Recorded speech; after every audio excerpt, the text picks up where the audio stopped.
Over to you, Mr. Hanuman Singh. Speak for 7 minutes, please.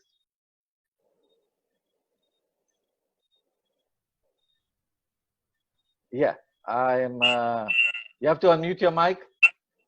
Mr. Gideon? My apologies. Yes. Thank you very much for inviting me to participate. I'd like to begin by making reference to my notes, if that's okay with you. Admitting, yes, sure.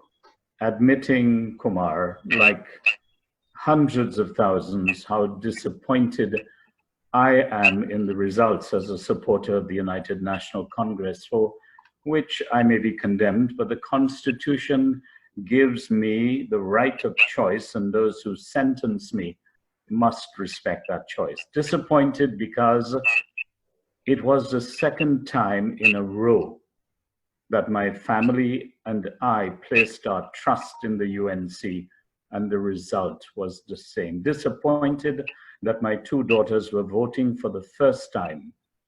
And although the candidate was successful, the ultimate objective was not achieved. They had great expectations that the UNC will rescue the nation. While I shudder to think what the future holds for them, I am not sure how convincing I can be in their voting preference moving forward. What my generation accepted as a pattern and as a norm, in my case, justification, the young people of today are more informed about the future they want and choices to achieve it. So why did the PNM win? It mounted, in my opinion, a more structured campaign. Its advertising propaganda was far superior to its opponents. Keith Rowley outplayed the UNC in its media space, just like the partnership did in 2015 by snatching every available space on television. When Keith Rowley embraced Brian Manning, he demonstrated a willingness to mend whatever little fences existed with that well-known and respected PNM family. Brian's candidacy represented PNM youth and filtered positively into San Fernando West, and by extension resonated in the rest of the marginal seats. Through Brian, Keith Rowley gave life to Patrick Manning, a powerful candidate in one constituency, I've always said, will always influence voters in another. And so I believe that that worked in favor of the PNM. Added to this, Penny Beckles was another powerful candidate. The PNM embraced, the UNC dissed an excellent candidate in Fazal Karim, and this may have impacted negatively the Muslim UNC votes. Apart from academia and stability, Bo Tiwari has credibility. It would seem that he was too powerful for the likes of his political leader. As principal of UWI, St. Augustine, Dr. Tiwari would have presided over the graduation of many in the East-West corridor. His removal in favor of a weaker candidate sent the wrong signal to people in marginal constituencies. Incumbency, as we all know, has the upper hand. It's how we take advantage of it. The PNM named candidates long before the UNC, although the opposition was saying, call the elections now, but it really wasn't ready. And with a short campaign period and COVID as a plank for the PNM, it had the upper hand. Yes, we acknowledge the government started testing patterns, but the mortality figures were low, small, compared to other countries. And if the figure went beyond 7 during the elections, things would have been different. Every time the PNM mounted its virtual platform, it had some UNC scandal to relieve, right or wrong. But Keith Rowley's attack on Kamala and the UNC was lethal, and the rebuttals by the UNC were poor and invariably ineffective. Anita Haynes felt that the PNM's allegation of UNC distancing or distributing old $100 bills was frivolous, and the party didn't have time to deal with that accusation. Kamla helped the PNM when she talked about the use of UTC and NIB funds. It fueled their campaign. So, one of your questions is, why did the UNC lose? Perhaps a better question could be, why did the UNC allow what many term the worst PNM government ever to win the 2020 elections? Mrs. Prasad-Bissesa's adamant refusal to allow the Prime Minister time in the Parliament to speak to the COVID issue was a big mistake.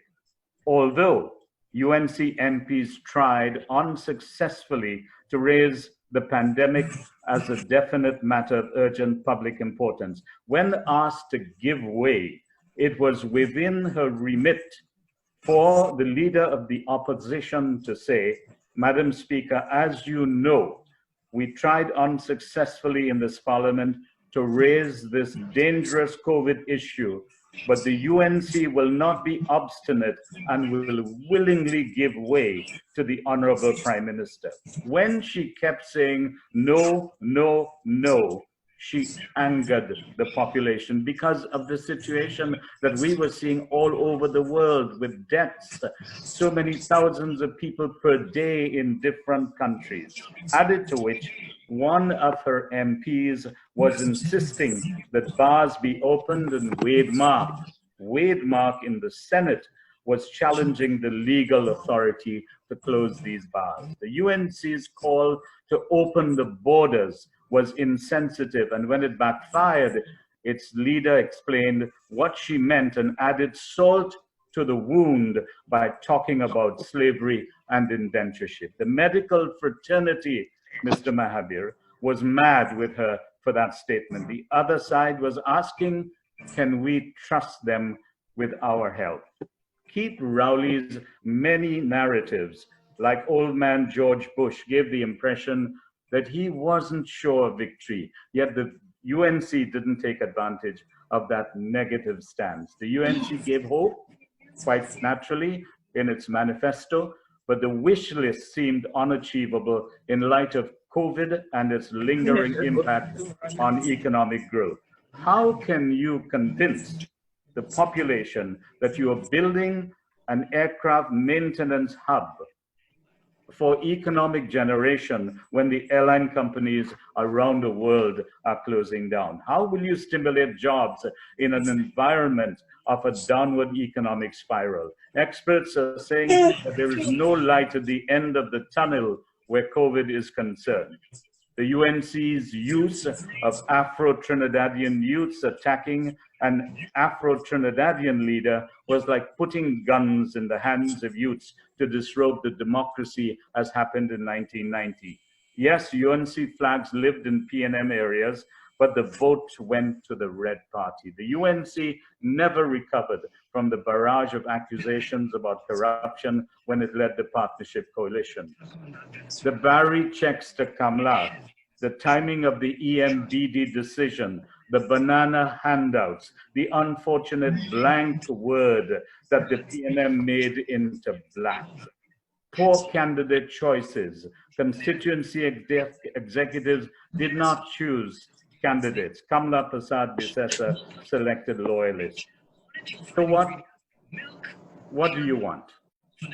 What do you expect the outcome to be? Say what you want.